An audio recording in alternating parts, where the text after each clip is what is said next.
নমস্কার, কেমন আছেন সবাই? নিশ্চয়ই খুব ভালো আছেন। বাসন্তী রান্নাঘরে সবাইকে স্বাগত। আর যে রেসিপিটা দেখাতে চলেছি নিশ্চয়ই ভীষণ ভীষণ ভালো লাগবে।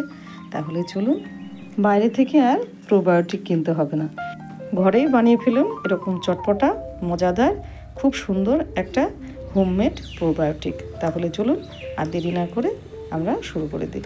সহজে হয় সেটাই করে দেখাবো। তাহলে আমি এখানে চালটা পরিষ্কার করে ধুয়ে নিয়েছি 3-4 বার করে। আমি এটাকে এবার বসিয়ে দিলাম। ভাতটা ফুটে গেছে, অলমোস্ট 70% তৈরি হয়ে গেছে। আমি তৈরি করব আজকে রাইস কাঞ্জি, তার জন্য অবশ্যই রাইস লাগছে। ভাতটা হয়ে গেছে, মাঠটাও গেলে নিয়েছি। এবার একটা মাটির পাত্রে আমি 3 হাতা ভাত দিয়ে 1 গ্লাস জল দিয়ে ভিজিয়ে দেবো। আর ভাতটা যাতে দলা না থাকে তার জন্য হাতা দিয়ে একটু একটু করে ভেঙে দিলাম। হয়ে গেল। এবার এইটা জন্য ওভারনাইটের জন্য এবার ঢাকা দিয়ে দিলাম। এবার এটা থাকলো এখন সারা রাত। সকাল হয়ে গেছে, দাঁড়ান কাঞ্জিবাবুকে একটু উঠিয়ে দিই। সারা রাত ঘুমিয়েছিলেন। আমি এখানে দুধ গরম করতে দিয়েছি, দুধটা ফুটে গেছে এবং ঠান্ডাও হয়ে গেছে। ঠান্ডা হয়ে গেল। এবার আমি একটা পাত্র নিয়ে আমি এটা বসাবো দই, টক দই। কেননা কাঞ্জি বানাতে গেলে অবশ্যই সেখানে টক দই চাই। এই যে ঢেলে দিলাম পাত্রর মধ্যে, বাটিটার মধ্যে ঢেলে দিয়ে এবার দইয়ের বীজটা দিয়ে দেবো। দইয়ের বীজটা দিয়ে দেবো। এবারে এই যে একটুখানি 1 চামচ মতো টক দইয়ের বীজ আছে, সেটাকে দিয়ে দেবো।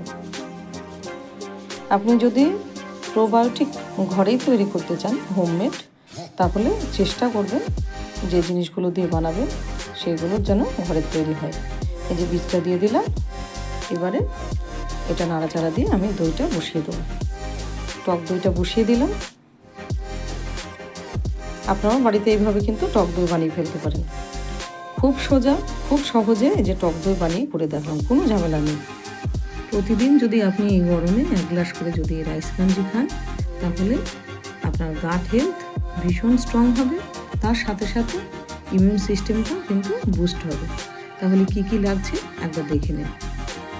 এটা ভীষণ একটা পুষ্টিকর এবং স্বাস্থ্যকর খাবার। এতে vitamin, mineral, folate, sodium, carbohydrate, protein সমস্ত সব কিছু আছে এবং খুব সহজে কিন্তু এটা হজম হয়। এবার ভাতটা নিয়ে নেব। আমি 3 হাতা মতো ভাত নেবো এখানে। ভাতটা নেওয়া হয়ে গেছে। এবার নেব দইটা। ঘরে পাতা টক দই দিয়ে কিন্তু কাঞ্জিটা আমি বানাচ্ছি, আপনাদের সেটাই করে দেখাচ্ছি। চেষ্টা করবেন ঘরে পাততে দইটা। হাতা ভরে ভরে দিলাম একটু পিঙ্ক সল্ট। এবার এটাকে আমি ব্লেন্ড করে নেব। ব্লেন্ড হয়ে গেছে। দাঁড়ান, এই গরমে আপনাদের এমন একটা জিনিস দেখাবো, আপনাদের মন ভালো হয়ে যাবে। আঙুর গাছের মধ্যে একটু পাখির ডাকটা শুনুন। ওই ঠক ঠক শব্দটা বাদ দিয়ে পাখির ডাকটা অনুভব করুন। এবং সব বাজারে সেদিন গেছিলাম, বলছে বৌদি আঙুর এখন শেষের দিকে। জানি না, জানেন তো আমাদের গাছে এখন সবে আঙুর ধরছে। আঙুরগুলো দেখেন খুব সুন্দর ভীষণ, এবং অনেক পাখি আসে কিন্তু। এবার এই কারি পাতাটাও নেব, যেহেতু আমাদের কারি পাতাটা লাগবে। কারি পাতাটা তুলে নিলাম। চলুন তাড়াতাড়ি, আবার দেরি হয়ে যাচ্ছে।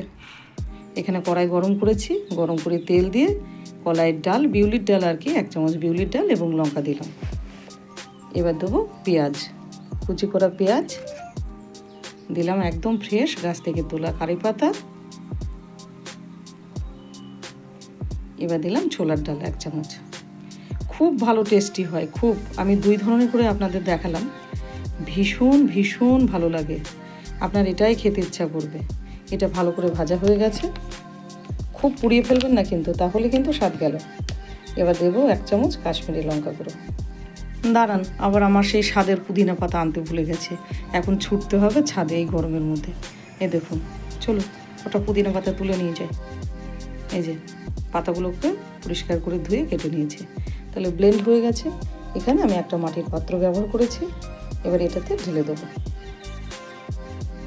দেখতেই পাচ্ছেন, শরীরের জন্য ভীষণ, কোলনের জন্যও কিন্তু খুব ভালো, খুব সহজে পাচন হয়। এবারে দিয়ে দেবো কাঁচা পাকা লঙ্কা। আমি তখন কিন্তু লঙ্কা ব্যবহার করিনি। খুব বড় একটা চামচ নিয়েছি, চামচটা আপনারা দেখে হাসবেন। এখানে নিলাম 2 চামচ ভরে ভরে টমেটো কুচি। এইবার দেব যেটা ভাজলাম সেটা। অসম্ভব সুন্দর একটা খাবার। এবার উপর থেকে পুদিনা পাতা ছড়িয়ে দিয়ে এটা রেডি হয়ে গেল। এবার আর এখানে একটা গ্লাস নিয়েছি, কাঁচের গ্লাস। এবারে এটাতে ঢেলে দিলাম।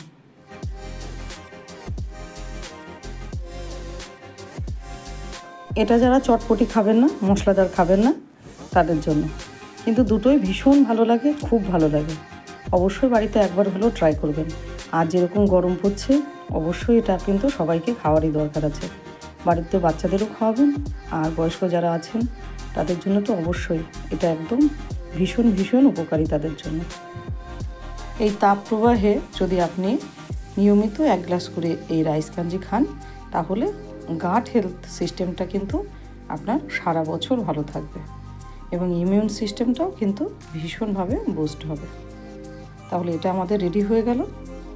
উপর থেকে একটু পুদিনা পাতা, আপনারা ধনে পাতাও দিতে পারেন। তাহলে রেডি হয়ে গেল আমাদের 2টো রাইস কাঞ্জি, একটা চটপটি আর একটা একদম সাদামাটা প্লেন। আপনাদের কোনটা ভালো লেগেছে অবশ্যই কমেন্ট সেকশানে জানাবেন। আর হ্যাঁ, শুধু ভালো লাগলেই হবে না, বাড়িতে তৈরি করে খাবেন। উপকারী খাবার একটা। তাহলে আপনাদের কেমন লাগলো? আর এরকম নিত্য নতুন বিভিন্ন ধরনের রেসিপি পেতে অবশ্যই আমার পাশে থাকুন এবং আমার চ্যানেলটাকে সাবস্ক্রাইব করুন, বেল আইকনটি প্রেস করে আমার সঙ্গে থাকুন। তাহলে আমি প্রেরণা পাবো এবং এরকম নতুন নতুন জিনিস আপনাদের সামনে নিয়ে এসে হাজির করব। রেসিপিটা যদি মনের কোনায় কোথাও ধরে, তাহলে অবশ্যই সাবস্ক্রাইব করে আমার পাশে থাকবেন। সুস্থ থাকবেন, ভালো থাকবেন।